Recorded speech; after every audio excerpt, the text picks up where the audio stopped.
If you've never heard of Bruce Lipton, go to YouTube, type in Bruce Lipton and look at all his segments and buy his book, The Biology of Belief, because you'll be stunned. Epigenetics means above, going beyond genetics. So genetics are not going to rule your life. The extraordinarily fascinating thing about Bruce Lipton's work is that it's made, I was going to say popularised, but it's made us all aware that perceptions turn our genes on and off. It isn't your genetics. If you had a family history, I don't know, bowel cancer, and everybody in your family got colon cancer, and you're just a goner, that's what you believe. Bad news, you believe that's going to happen. So you need to change the perceptions and the beliefs around it. You know, in many of what we call primitive cultures, for New Guinea, I think this still happens, they had witch doctors, and a witch doctor could point a bone at a perfectly healthy person. Now, pointing the bone meant the witch doctor was cursing you.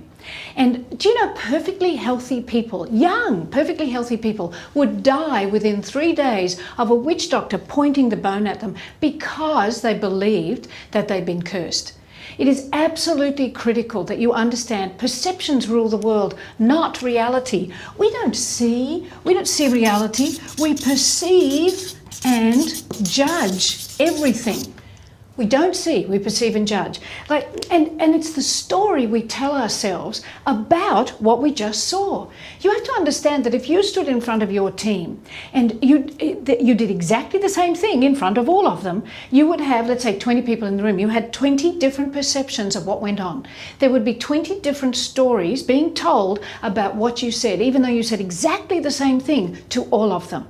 And that's the power of perception. And you can't control it with other people. However, you can change people's perception in a heartbeat. Like Stephen Covey in 7 Habits of Highly Effective People talks about a woman who got on a train.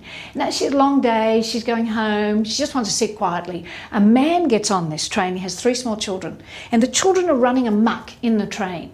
And she's sitting there furious, she's staring at them, and she's looking at him like, control your children, and she's snarling at the children. Someone leans over, says to her, don't be too harsh on him. He's just come from the hospital where his wife died.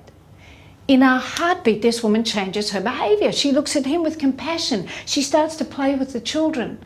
If you want to change people's behaviours, then you have to touch their hearts. And a leader's job is to give people a perception that they can succeed in an organisation. Yes, you have to give them the skills, but you have to give them the belief and the perception that you believe in them and that they can succeed.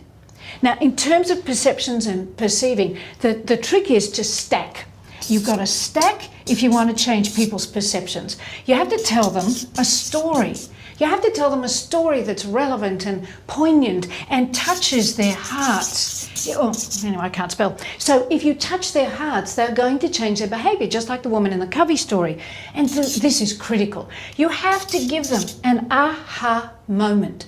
In the story, as you touch their hearts, it isn't good enough for you to say, and so your aha moment is blah. They have to have this aha minute where suddenly they recognize everything. And then the fourth thing is you're changing their perceptions. You want to make sure you celebrate that they're changing things. Acknowledge them in some way, because that's critical.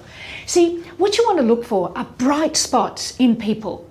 And Marcus Buckingham talks about focus on the strengths, and we all know that, but we hardly ever do it. This is a different way of looking at it. It's a little deeper than just strengths. Look at the bright spots in people, and you see them, you believe in them, and help the other people perceive that in themselves. Help them believe in their own bright spots so that they grow and grow and grow, and they develop into humongous suns. So we're going from bright spots to a big sun. Epigenetics, it's above genetics.